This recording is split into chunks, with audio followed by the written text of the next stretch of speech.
Hi, everyone. It is a rainy day here in Lexington, but I am glad to be dry inside in my office and with you today for the last of our Summer Cat Chat Live webinars. My name is Nancy Stevens, and it's always a pleasure to be here with you virtually and get to teach you a little bit more about the University of Kentucky and all of the amazing resources and services that we have available to our Wildcats. In just a minute, you're going to get to meet Madeline Martin, one of our integrated success coaches at the Study Hub, formerly known as Transformative Learning. She's got some really great information for you, ways that you can support your student in their academic transition to the university. I think you're going to walk away with some really great questions and tips and ways that you can talk to your student about the academic transition and other aspects of just managing their life here at UK. But before we turn things over to her, I want to run through a few quick housekeeping items. I doubt at this point in the series that many of you are watching your first Cat Chat Live, but in case you are, there'll be a designated Q&A time after Madeline runs through all of her slides, and we welcome your questions at that time. You can also check the chat for links, contact information, all of the good information that we want you to have for future reference that Madeline shares. My colleague Kate will be putting in the chat for you to see. Again, we'll take as many of your questions as we can in our allotted time. We try to keep these webinars to no more than an hour to make good use of your time. If you're not able to stay for the entirety of today's webinar, it is being recorded. That recording will be found in the Cat Chat family community later this afternoon. If at any point you have questions about the University of Kentucky, don't hesitate to email parents@uky.edu. And my final reminder is that your feedback is always important to us. We would love to know how this Cat Chat Live survey or Cat Chat Live series met your needs. And so you'll see a link to a brief survey at the end of today's webinar. We want your feedback on this and any of the webinars that you watched in our series. This is the end of our summer series, but we will have fall series. It's not quite as robust as our summer series, but you can look forward to learning a little bit more about UK throughout the fall semester. On the first day of classes, Monday, August 24th, we're going to have a special conversation with UK's Vice President for Student Success, Kirsten Turner. On September 14th, you can mark your calendars for a webinar about Family Weekend, looking ahead to that celebration. I'm talking to other campus partners right now about additional fall topics. I know our Stuckert Career Center is interested in one, our colleagues in Education Abroad and Exchanges. And so those fall dates will be shared in the Cat Chat family community as soon as they are settled, and you'll be able to find registration links for them there. If you're not able to join live, don't worry about the registration links. Just go to the Cat Chat family community to look for those recordings after the fact. I won't belabor my points about the Cat Chat family community, but as a reminder, it is your go-to source of information for all things UK. It's where we put all of the information we want parents and families to be aware of. So make sure you're checking that out, reading the emails that come from Cat Chat, and I hope that those will meet your needs well. All right, that is all I have for you. So I'm going to turn things over to Madeline to introduce herself and to share some tools and tips that you can use with your Wildcat as you prep them for the first day of classes and beyond. Madeline, thanks so much for making time in your back to school preparations to be here with us today. Oh my gosh, Nancy, so excited to be with you all. I did a talk like this last year, and it was just so much fun getting to engage with a different side of the campus community. Normally, I get to see students, and so that's here a little bit of what I'm here to talk to you about today. So, my name is Madeline Martin. My role at the University of Kentucky is an integrated success coach in the Study Hub. Some of you may have heard about our service in something that was called Transformative Learning. Fun fact, it is now the Study Hub. I'll circle back to that again and again, but I'm just going to keep saying it until it sinks in. Transformative Learning is now the Study Hub, but Integrated Success Coaching is still Integrated Success Coaching. So that is what I'm representing here with you today. And a little bit about coaching and our coaches in particular.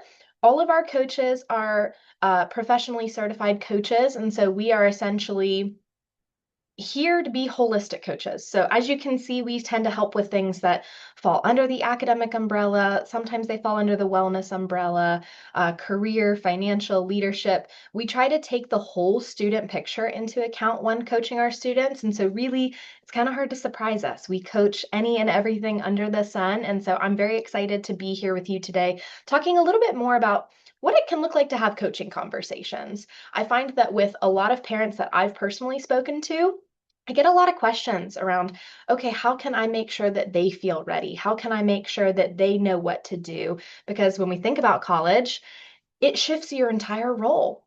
You are typically the person that guides, protects, and solves up until this point in their lives. And that is a really big shift. And so, on number one, I want to recognize that this is a shift for everyone, you included.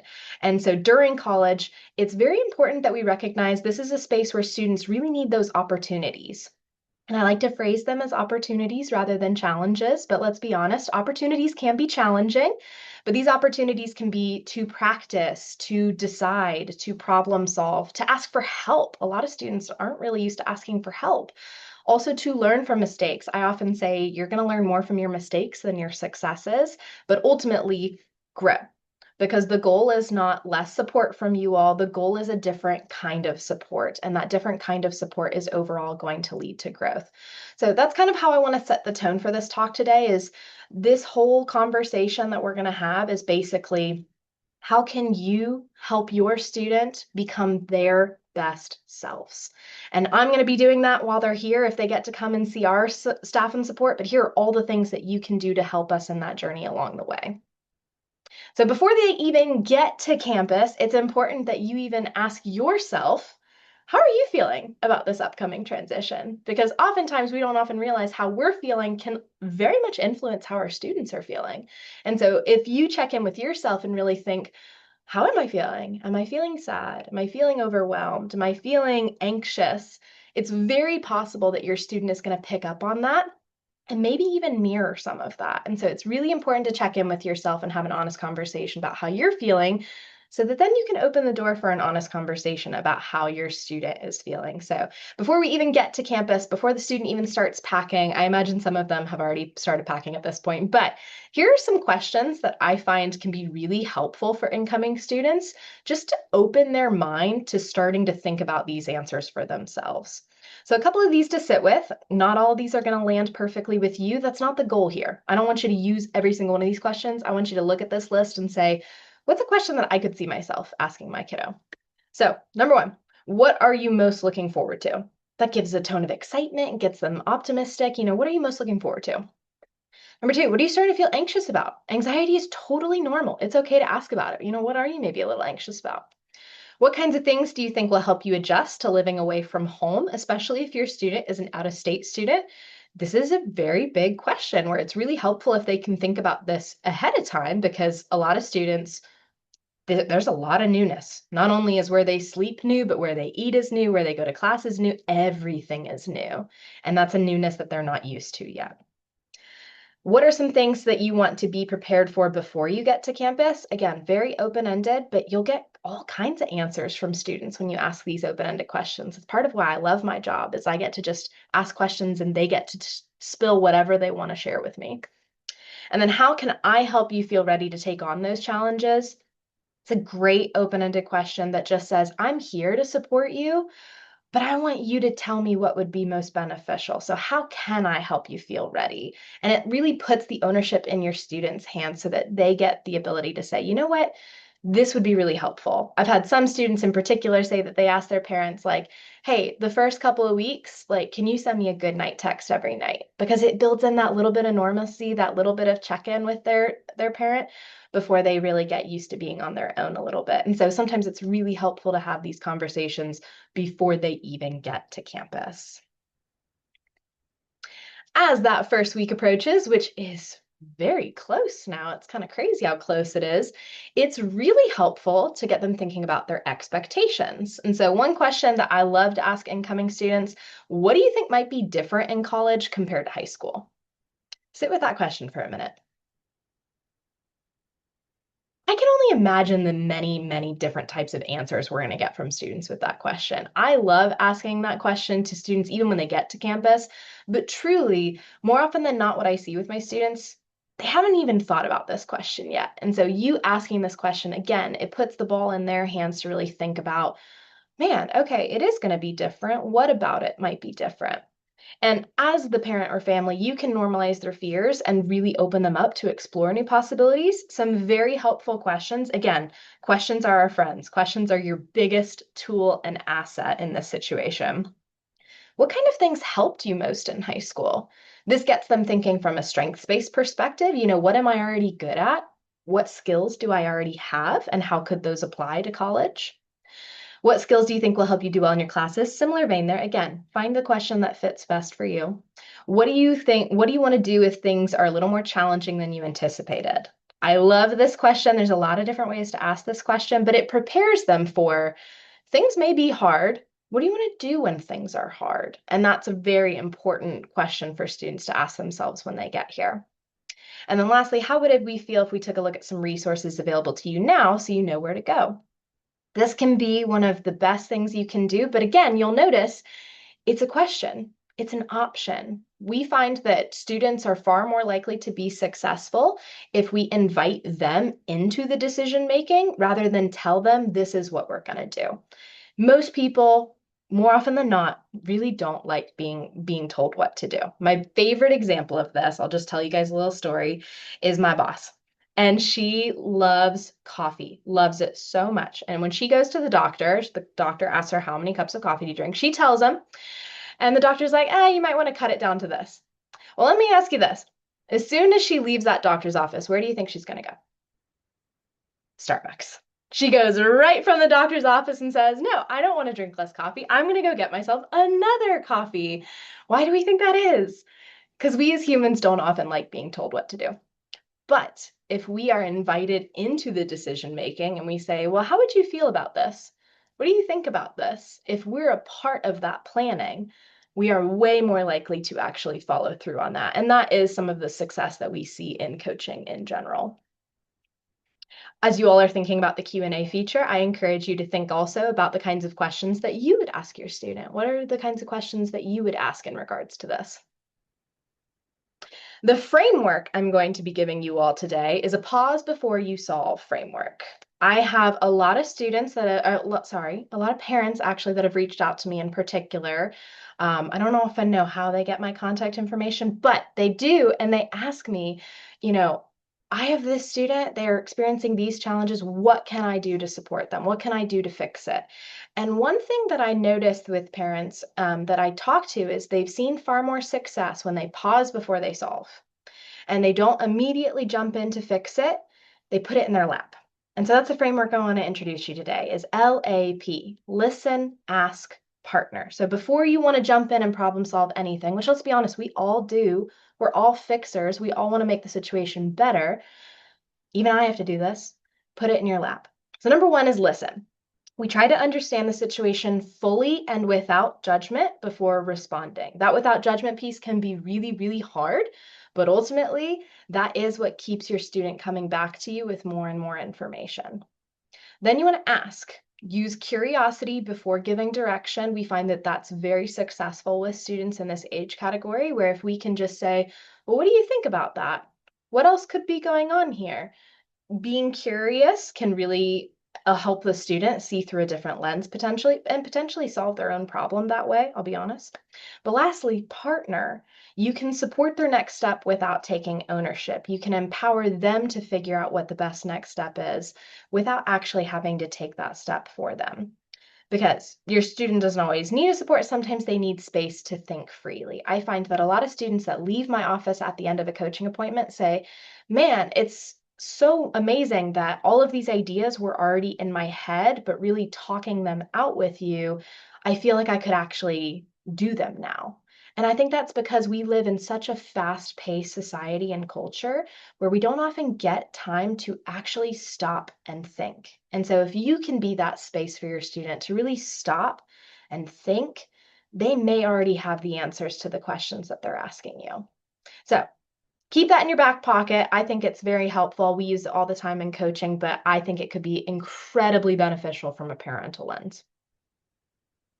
Then they're settling into campus. So your student has packed up, they've gotten to campus, and now they're settling in. This is where we can really lean into excitement, but leave room for the fear.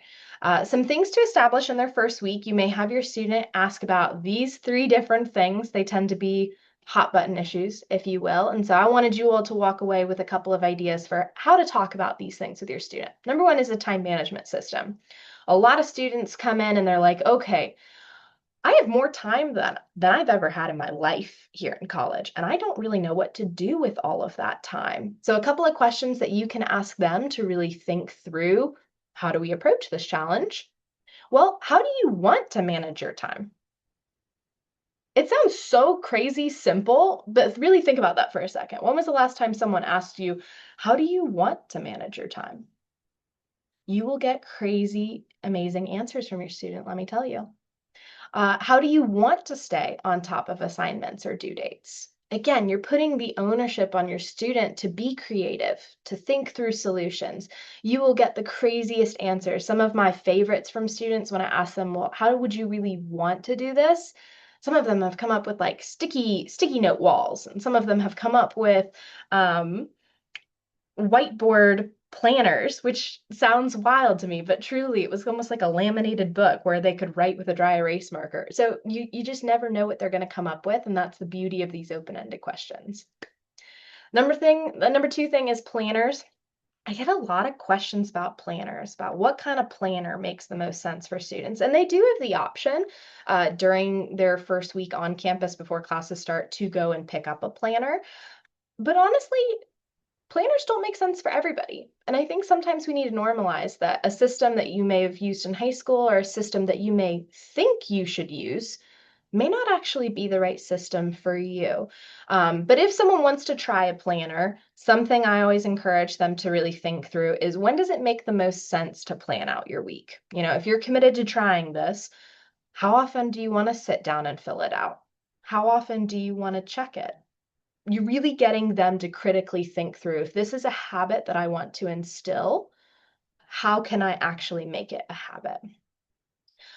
So both of those questions there, again, you can personalize them, you can make them your own, but really getting them to think through, if this is something you want to try, you want to see if it works for you in college, how can we make sure that it's as easy to stick to as possible? Because if you hear me say nothing else when it comes to planners, if it's not easy, we won't do it. That's just a fact at this stage in life. Then lastly, calendars. Calendars are kind of a necessity for most of us in life, and for most students coming into college, this is their first time really owning their calendar, really filling out their calendar, really putting on the things that they think belong on a calendar. And so a couple of questions to guide you through calendar building. What kind of things do you think you should block time off for first? And it's kind of a long question, but it's a very intentional one. I don't know if any of you have ever heard it's a video, but it's also kind of a system, big rocks versus little rocks. So your big rocks would be your most important things. You know, that could be your classes, that could be your time for homework, that could be your club commitments, the things that you know are really important to you. And so we have to ask ourselves, okay, where do the big rocks go? Because those things are clearly most important or most consistent. And so they need to go on the calendar first. Then you get your little rocks where it's, okay, here are the little fun things, little pockets of time to hang out with friends, you know, time to just veg out on my phone. You know, we don't need to completely disregard those things. They don't belong nowhere, but you can kind of pick and choose, where are those little rocks going to fit into my life around the big rocks. And so sometimes framing that for your student as like, okay, what are the big things first, then helps them see how much time they actually have left for the little things in life. And sometimes that's all you need to do. I'll be honest with you, when I've built calendars with students, sometimes we just build it out and then we sit with it. And then I just ask them, what do you think of that schedule? And they will immediately start making changes or start saying, oh my gosh, I need to make time for this, or I have no time for this. And so sometimes visibility is the goal here. When you're building a calendar, sometimes you just need to see what your life looks like in order to then figure out what's the schedule that I want. Lastly, this is a fun one that people often forget when it comes to calendars and trying them for the very first time when it comes to accountability. What kind of reminders would be most helpful? A lot of students don't realize that their virtual calendar actually has a reminder feature, and that can be a total game changer for them. Also, one side note I will say, there is a way to connect their Canvas calendar to an Outlook Google Apple calendar. And there's actually a video for that on our YouTube page. It might still be under transformative learning, so I apologize for that. But if you go to our YouTube page, if you look up like integrated success coaching on YouTube, there is a Canvas connection calendar. And so that means their assignments will auto populate on whatever virtual calendar system they choose. So, anyways, a couple of big heavy hitter topics that your student is likely to need from you as they're settling into campus. If you've got questions bubbling up for me about some of these specifics, feel free to go ahead and throw them in the chat and we'll circle back to them in the Q&A. I'd love to answer any specific questions. All right, so now let's take a pause and take into account that college adjustment is not a straight line. It's not something that happens in the trajectory we consistently want. It is a mix of emotions the entire time.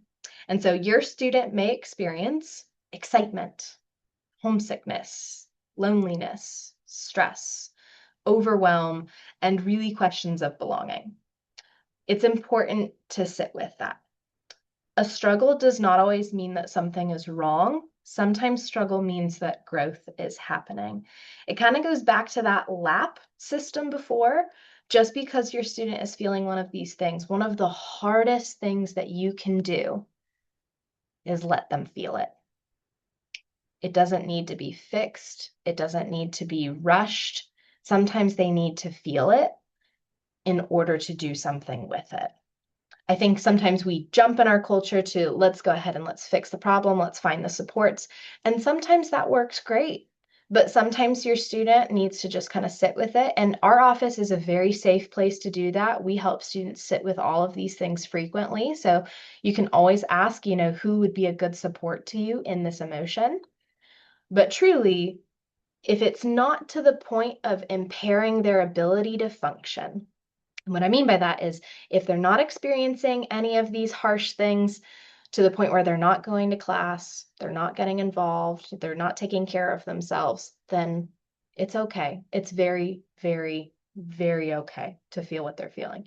If they're getting to a point where their daily sense of functioning is impaired, we have supports for that. And I always like to plug in tracks because they are our triage referral access crisis support. It's a tricky acronym.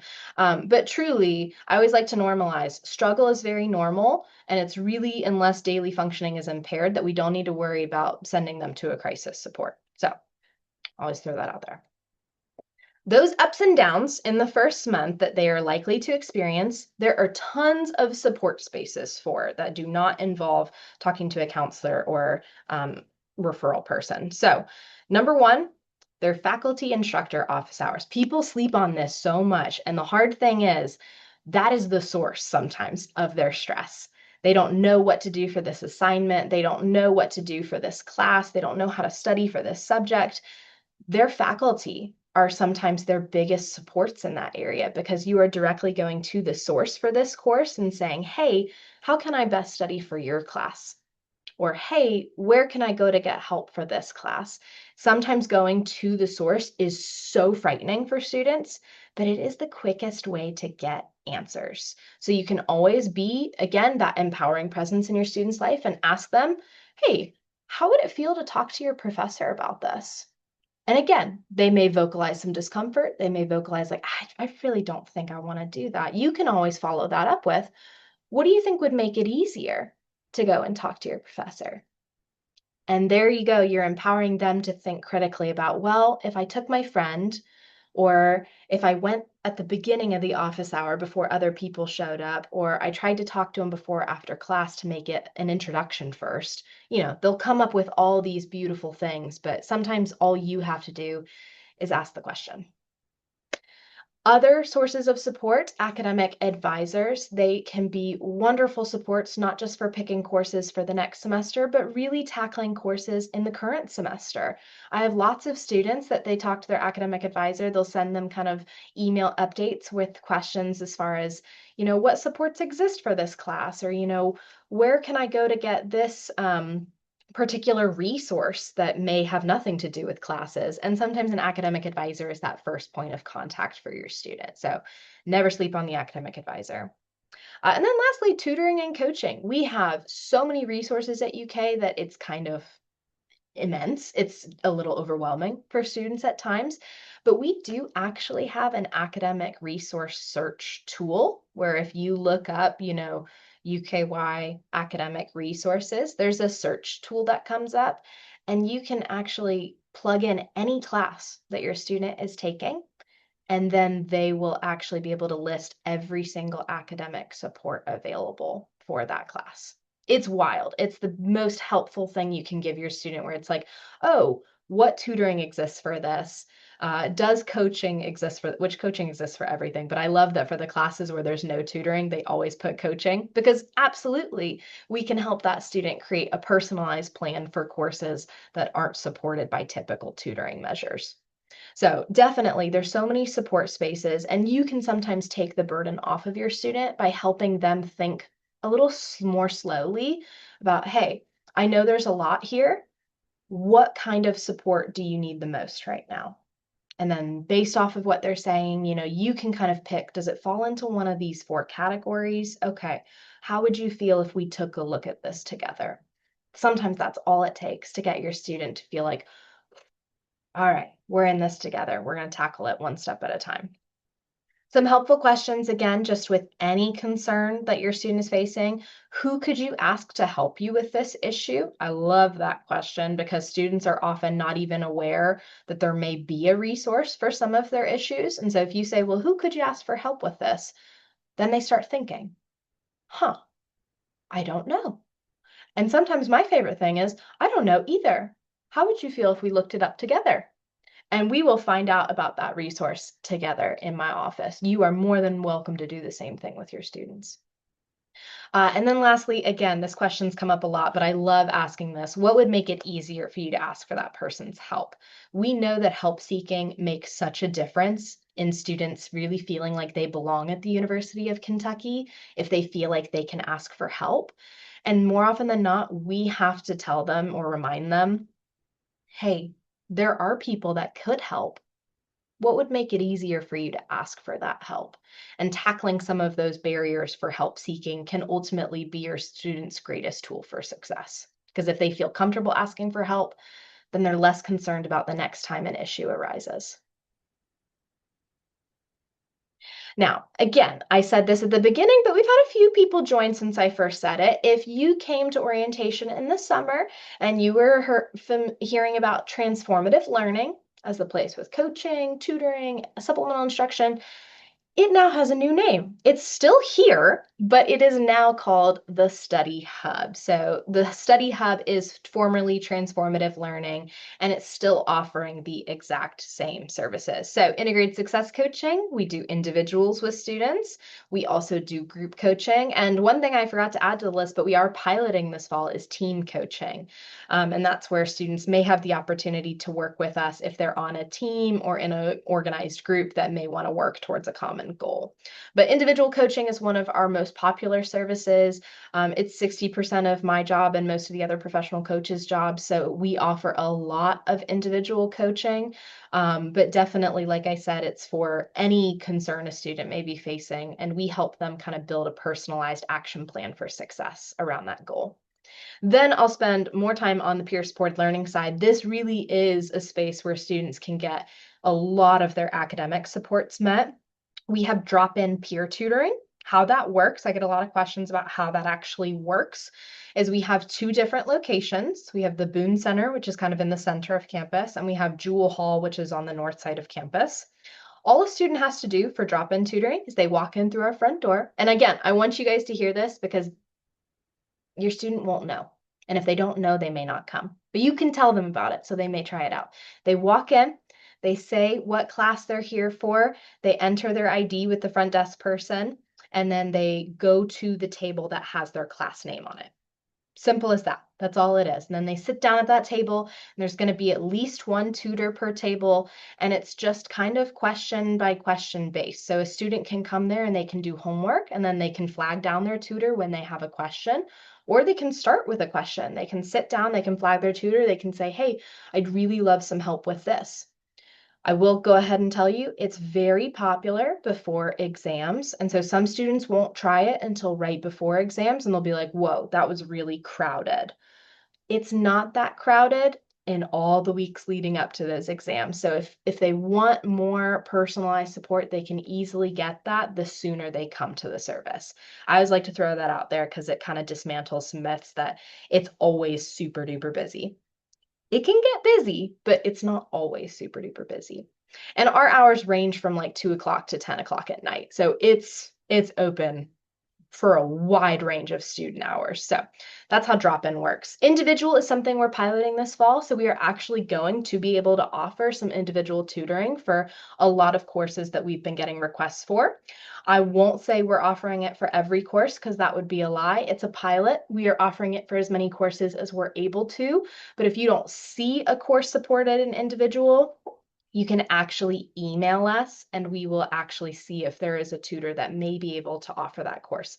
Sometimes if we don't get a request, we don't know that there's a need. And so definitely don't be afraid to email us at our general email if there's potentially a class that you don't see individual tutoring for, but you want to explore individual tutoring for.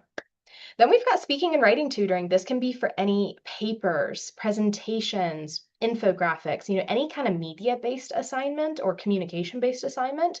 We actually have tutoring for that. So it pairs very well with figuring out what's the direction of your assignment and how do you want that project to kind of be its best self. So it's very helpful. Supplemental instruction is basically group reviewing. So students can kind of come in and they get a group weekly review of what they just learned in lecture that week. We have a lot of data to support that students who attend this regularly do about 10% better on exams than students who don't attend. That's a full letter grade difference. So we find a lot of success with supplemental instruction, and they typically support our hardest courses at UK. And then common hour study group, that's where you can come in before a common hour exam. And it's kind of like a big study party. That is not for my students that do not like big groups. It is very much for my students that like group studying, and it's helpful for them to bounce ideas off of each other before common hour exams, which if you don't know are basically exams held for large subject or large section courses all at the same time so that students can kind of all take those exams simultaneously in a common hour.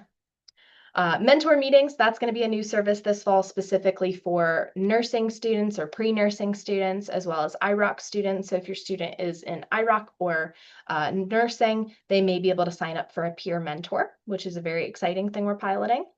And then peer accountability communities, that's essentially a group of students coming together to just hold each other accountable, to get homework done together, to get studying done together. They're all doing different things, but the goal is no one's on their phone during that time. Everybody is getting something done that they said they wanted to get done for a good 90-minute stint. So it's a great way for students that say, I don't really think I'll get this done on my own. I think I kind of need other people to hold me accountable. And let's be honest, when you're a freshman, you're still finding those people to keep you accountable. So peer accountability communities can be a great way to get yourself started in finding a community. But anyways, I know that's a lot of information about the academic supports, and that's kind of why I give you so many questions at the beginning. So you can get your student to think about what would be the best fit for them, but then you all can have these resources to plug in when your student gets a little bit stuck. So I'd love to answer any questions you all may have about these. I think the last thing I have, oh, I forgot about this slide. I'm going to come back to that in a second. The last thing I have is basically how to contact us because of our new name. We have a new email, so it's the studyhub@uky.edu. Or if you want to contact coaching specifically with a coaching email or coaching request, iscoach@uky.edu. And there is actually a link to our scheduling site, which you can find through our website, how to make an appointment with us. And we do virtual and in person. Also, we do have accounts on social media. So if you're a social media person, we'd love to get in touch with you. But the last thing, the very last thing, I want to circle back to this. When I see students really thinking, how can I be successful? And again, this talk is all about setting the stage for success. I get a lot of students that don't know their why. They know what they need to do to be successful. Sometimes they know how to do it, sometimes they don't. We have to figure out the how in coaching. But a lot of students might not know their why they're here, why they're going through all of this. And I think that can be one of the biggest barriers, even from the beginning, is if we don't often know our why, we're not always prepared to take the drop. I'm trying to think of the phrase that slipped my mind. We're not often ready to take the tumbles that come with learning. If you know your why, you're willing to roll with the punches. And so, a couple of questions around goals and mindset that I want to leave you all with is, how do you want to feel at the end of your first semester? Again, it's kind of a deep question. You may want to find your own words for how to share it, but it's really important to ask your student, how do you want to feel? And what do you want to achieve? Because more often than not, at least when I ask students these questions, they say, no one's ever asked me that before. I've never thought about that before. But if we really take the time to think about it from the beginning of the semester, we are way more likely to achieve that success by the end of the semester. Because let's be honest, if you're on a road trip and you completely lose the ability to use GPS on your phone, I know a lot of you people don't probably keep paper maps in your car anymore, and so you're gonna potentially struggle to get to your destination. But if we know the destination by heart, if we don't need a map or we don't need a GPS, if we just know it by heart, we know where we're going, then we can still get there. And that's where your students are at. They may not have the map for how to successfully do this right now because they've never been in this position before. And they may not be comfortable pulling out a paper map that somebody else has done for how to be successful. They may be like, no, I need to figure this out for myself here. But if they know why they're trying to do it, if they know the direction they're wanting to go, they're still more likely to find their way towards that end goal. So it's a little something I want to leave you with. Finding your why can be incredibly beneficial to actually finding the things that will get you to the end destination. But now I'd love to open it up for questions, whether it's about coaching, resources, how to best support your student. I would love to open up to questions for you all. Madeline, that was such good information. And I think when I introduced you, I was talking, about the academic transition. And then once you got into it, I was like, no, this is really life transition stuff. Yes, it's, they're here for a degree. They have their why is hopefully academic, at least ties into the academics. But no, you're giving really good information about just life transition for this stage of life. And you see it day in and day out in these coaching appointments. So it's so valuable. All right, we have a few questions and comments that have come in. One fairly early on came in and said, love the planner comment, former high school teacher, principal, and district admin. I could not agree more. So you were getting snaps like as you were still talking. And then Shelley, 100%. Planners are they're hit or miss. And so it's really better to ask yourself ahead of time, is this for me or is this not? Because it's okay if it's not.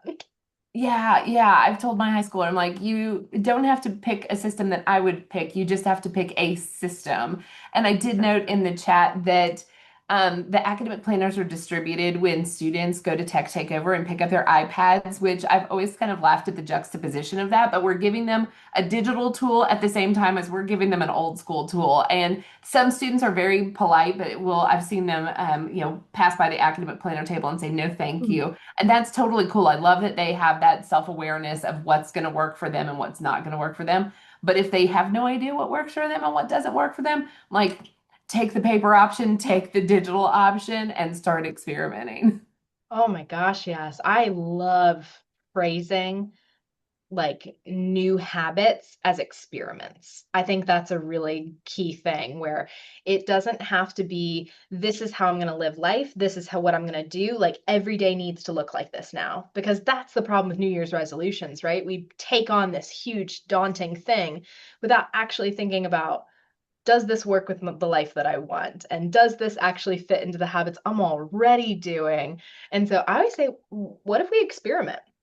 And that takes all the pressure off. It's like, oh, right, I can kind of evaluate what works, what doesn't. We're just experimenting here, right? We're not committing to anything. So I love that phrase. Right. And I'm sure you see where students are influenced by the systems that work for their peers. Like, I have absolutely seen students who have these beautiful planners and everything is color coded, and they have written in just this beautiful handwriting that I can only aspire to. And you're like, oh, yes, I'm going to be that kind of planner person. And just because it works for them doesn't mean it's going to work for you. And that is okay. Yes, that is so fair. And the comparison game is so strong in college in general. And it's important to remember everybody's figuring it out. Like, there's not one single student I have ever met, and I've been doing this for years, that comes in and has it all figured out. There is always tweaking, adjusting, sometimes stripping and rebuilding. It's part of the process. Yeah, it's all about learning to pivot for sure. All right, we've got some additional questions that have come in. Shelley asked to repeat exactly where students can search for tutors. I know Kate has put in the chat both the individual peer tutoring link for the study hub, but also the academic resource search tool, which I noted today has not quite been updated from the spring 2026 semester to the fall semester, but will be soon. But Madeline, any other tips for searching for tutors? Yes. So, number one is yes, as soon as the academic resource tool is up to date, that's your best friend for looking for classes, class specific tutoring. I will say if you need a private tutor that we don't offer or UK doesn't offer, Tutor Ocean is a pretty good online platform that we used to partner with, so we know it's reputable. We don't have a partnership with them still, but we used to work with them, and so we know that they work, and that is private tutoring out of pocket, so it's not the right fit for everybody. But if you really need something like that, that's a great online source tool. I will also say if you just look up UKY Find Services, that's also a very helpful website for you as parents to have, just potentially for what services exist for my student. It's a little bit broader beyond academics. It just offers all the services within student success, but it kind of helps you get an idea of what's out there, what would be beneficial, so that if your student asks, you have at least you have a starting point to lead them through. Yeah, you and Kate are on the same wavelength because she had already put that in the chat too. So that is there for families who want to see it. Yes, exactly. So we've got a question about the class tutoring schedule for the drop-in tutoring at Jewel Hall. Actually have not looked at the drop-in peer tutoring website to see if the fall schedule is up there yet or not. If I had to guess, I would say it's probably not up there yet. They don't offer it week one because more often than not, no one's going to need it week one. But number two, it's because we train our peer tutors the week before classes start. And that's also when we find out their availability. And so if I had to guess, I'd say that drop-in schedule will be available the first week of classes, but it won't start until the second week. So you can go ahead and tell your students, hey, take the first week just to get a feel for it. Just get a feel for the walk to your classes, where the buildings are, where you want to study. I get that question a lot where it's like, well, I don't even know where I focus best. Okay, how could we explore different places, try out different spaces? sometimes even just to read a book to see if it's a good study environment from the beginning. But definitely take the first week to just find your spaces, and then you can always kick off week 2 with peer tutoring. Yes, and it looks like the website says schedule coming soon, so we're correct about that. We've got a question from Allison asking to know kind of physically on a map where you all are located. So I know you referenced the Boone Center and you referenced Jewel Hall. What are some other landmarks and markers that folks can be looking for? And I bet Kate can put the link to the campus map in the chat as well. 100%. And I should have put our map picture on here. We actually have an updated map picture that I forgot about. So, Jewel Hall is the dorm that's right across Avenue of Champions from the Student Center. So, you've all been to the Student Center. That's where orientation was held. But where that Starbucks is and it's facing the street, if you actually walk right across that street, we are on the ground floor that faces that bookstore. So, that's where Jewel Hall is. The Boone Center is actually going to be right across the street from the Chem Phys building. So it's where that Einstein Bro Bagels is. It's that little building right on the corner where you've got Alumni Commons, that sign that blocks the Rose Street where it no longer continues as a street. We're actually right on that corner with the Boone Center. And so drop-in tutoring is offered in both of those buildings. Group coaching is also offered in Boone, but individual coaching is going to be in Jewel Hall and also Patterson Hall, which is kind of a building tucked in between dorms on the north side of campus. So best landmark for that one would be you've got the dorm that has the restaurant and the what's it called? Wildcat Oh, Pantry. And you yeah, walk you're thinking of past Holmes that. Hall, yeah. Yep, you walk right past that, and Patterson Hall is going to be in the middle of all those dorms. And eventually, most of our services are going to move to the basement of the library. They're hoping maybe a year or two from now. So something for your student to keep in mind. Eventually, we'll be in the basement of the library. Yep, that space is being renovated, and I'm excited to see what it'll look like for you all, hopefully sooner rather than later. But yeah, Google Maps has good walking directions, so I'm so envious of students these days who can just look like they're on their phone and really they're checking the maps versus when I went to school in the olden days and like it was paper map or you just had to wander and hope for the best. Absolutely. No, it's the interactive map has gotten really, really impressive. Yeah, absolutely. Kate's got the link to that in the chat too.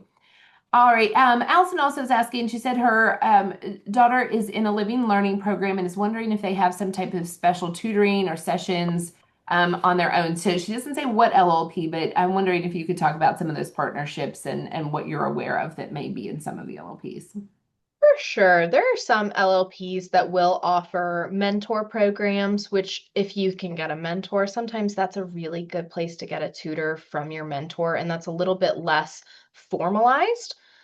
But informal tutoring is still tutoring. I always say, if you want to ask your professor if they know any tutors, if you want to ask your TA if they offer any, your teaching assistants if they offer tutoring, any of your classmates if they feel confident enough to explain things to you. But also, if you are in an LLP and you get kind of a mentor, or if they offer tutoring for your specific program, which again, I would ask the people of your LLP, what academic supports do you offer for us specifically? That can be a really good place to kind of find someone privately to sit down with you. I know that it's not an LLP, but if it's engineering, there's actually a fraternity that offers tutoring for all engineering students. It's Tau Beta Pi, I think, and they are fantastic. Engineering's no joke, and so they absolutely needed their own tutoring center. And so some majors like that will build their own tutoring centers. And again, sometimes they're on the academic resource tool, but sometimes you need to actually ask someone in your LLP or in your college to see if there's something that exists. And I'm glad you brought up private tutoring earlier. I know sometimes when I am on Facebook, it might do a spot check of some of the unofficial Facebook groups that are out there, of which there are many, and I'm probably not even aware of all of them. But sometimes I will see where a family member has posted that their student might need some additional support in a class. And I've noticed, particularly in the groups that are kind of secretly run by outside companies, the first comment is almost always a referral to a paid tutoring service. And so I always, encourage families to be a little skeptical of that because there are so many free services at UK. And then, if there is a need for private tutoring, to use somebody that UK has partnered with in the past, like TutorOcean, feels a little bit better than trusting whatever business is being, pushed under your nose on the internet. For sure. And we didn't discontinue that partnership for any wrongdoing or anything. It was just simply something that we felt we could promote without a specific partnership. There wasn't really any um, extra benefit to a paid partnership. It functions just as well with or without UK being attached to it. So definitely, as far as personal tutoring programs go, that is one that we've worked with before, so we know it's not a scam. I always be very explicit about that because you're absolutely right. There can be a lot of scams out there. We know TutorOcean's not a scam. Yeah, that's always helpful to know up front. We've got one more open question, but do want folks, if you've got any final questions that you would like Madeline to speak to, now's a good time to start typing those in the Q&A while she answers Shelley's question. She says, my student is interested in eventually working a job through the school or campus. Will they learn about this during K Week? There may be some opportunities for learning about employment during K Week. I do want to draw folks' attention to the fact that on September 15th, the Stuckert Career Center and the Student Employment Area within UK Human Resources will host a part-time job fair on campus. So that's September 15th.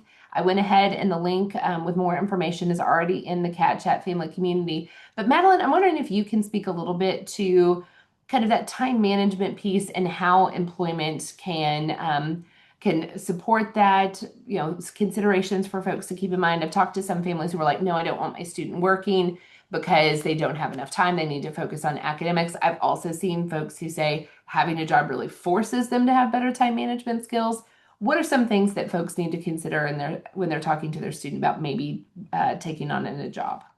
It's such a good question. And I go back to it's gonna be dependent on your student because you're absolutely right. Some people, they used to play three sports and then they were in honors club and then they did all these things and they thrived with, oh my gosh, I've got 45 minutes before I've got to go to bed and this is due tomorrow and I'm going to crank it out.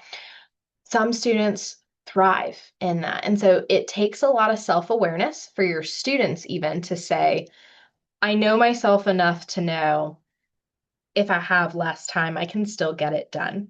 It is important to still ask them, again, those open-ended questions. What if the assignments take longer? What if the classes require more? You want them to kind of critically think about what got you through high school may not get you through college. But again, if we go back to that experiment mindset, there's nothing wrong with short-term experiments where you don't have to get a job as the experiment, but you can go into this first few weeks of the semester and say, this is my experiment without a job. How do I do managing my time? How do I do managing my assignments? How long do these assignments typically take? I always say, it's a whole lot easier to make an informed decision with all the information.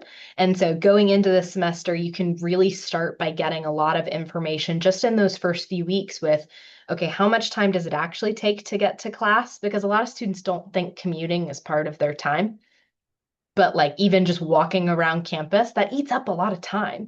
And so they're a little surprised by how much time they have or how little time they have. And so sometimes you have to go into it as, okay, if we're experimenting to see if a job is the right fit for you, how can we make this an informed decision? How would it feel to go into it without a job at first? So that way you can kind of see how much time you would actually have to devote to a job. I have a lot of students that they take that question very seriously. They're like, okay, if I have that information, then I can even tell my employer how many hours I could sign up for, which is very important to know from the beginning. And then I have some students that they come in and they're like, I've already got a job and I need that job and it's important to me to maintain that job. So then it goes back to the big rocks, little rocks conversation. Okay, if work and school are both big rocks, how do they fit onto your schedule together? And how much white space or little rock time does that really leave you with? And again, sometimes it's just filling out that calendar and then handing it to them so that they can actually see, wow, I can work and I can do school. But that means I'm going to have to sacrifice something else. That means I'm going to have to sacrifice maybe a club or some opportunities to hang out with friends. And it really depends on your student. They may be very okay with that. They may not be okay with that. So it's kind of opening up that conversation for what are you wanting your life to look like and what are you willing for your schedule to look like? Does that make sense? Yes, and as you were talking, I was thinking about kind of what's going to be the source of stress for the student. Is it feeling like they don't have enough time because they're trying to balance work and school, or is it going to be that they're feeling financial pressure is going to be a bigger stressor, and therefore, to your point, the job is a very necessary big rock for them. So that's an And I go back to individual. stress is normal. So you do have to essentially pick your stress. That's a really good point. Yeah, absolutely. Well, we don't have any open questions right now, and I see that we're coming up on our 1 o'clock hour here in the Eastern time zone. So, Madeline, I'm wondering if you could speak as we wrap up today to how families might encourage students to consider coaching. I'm sure that they're going to be huge fans of everything that you just shared, and like, yes, I want my student to talk to Madeline or one of Madeline's colleagues. So, how can, particularly if students are maybe like, I've got this, I can do this. How can families encourage students to consider coaching, and when would be maybe the best time for students to see a coach? I know you've been meeting with students this summer, but when might be a good time to pursue coaching? No, I love that question. And I think one of the best questions I could leave you with is how would it feel to have help? If you take away nothing else from this talk, that's probably the number one question. How would it feel to have help?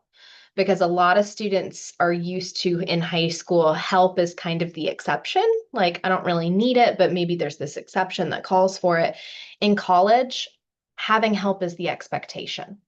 We expect you to need help. We expect you to ask for help because no one gets through without help.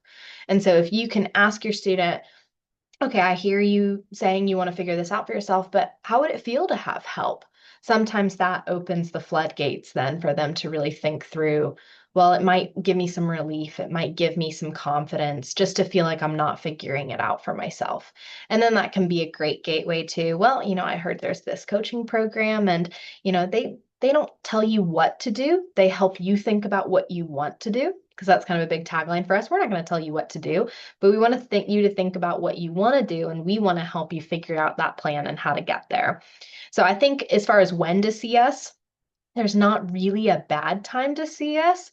I think a best time sometimes is that first third of the semester because by then you're settling in, you're experimenting, you're figuring out what works, what doesn't, and before midterms then you can kind of figure out what needs to change if something needs to change. We see a lot of students more motivated to see us after midterms because they're kind of like, oh, shoot, what I was doing wasn't working. So now I got to figure out a plan. But if you think about it, that's more of a reactive response rather than a proactive response. So if you want your student to be proactive, before midterms, reactive, it's still very successful, but it's a little more stressful for your student. Would be post midterms. So no time is a bad time. I mean, I will say I've seen students during finals week, and I'm like, I'm not sure how much we can get done here, but we can do a lot of planning for next semester. So we're happy to support students, and we are a year-round service. So even during winter breaks and summer breaks, we still see students. Madeline, you have provided such good insight and good questions for families to ask. So I really appreciate you sharing all of this good information. Kate, as always, thanks for being behind the scenes and dropping all of that good contact information and links in the chat. And yep, she just added that reminder to register for Family Weekend, which is currently open right now. More information on our website, and then the registration itself can be found in the Cat Chat family community. Madeline, you were a perfect way to wrap up the summer series and families. I would encourage you to make note of that first day of school conversation with Vice President for Student Success, Kirsten Turner, and hope we'll see you back for the start of our Cat Chat Live fall series. But until then, good luck as you prepare your student for the start of the fall semester and know that you can always reach out to UK's parent and family team for support, answers to questions. If you just want to talk through it with someone, we are here for that as well. So thanks for everything. Good luck with the coming weeks, Madeline. Good luck with the back to school prep that I know all of us here on campus are engaged in. Families, take care and have a great rest of your day. Bye.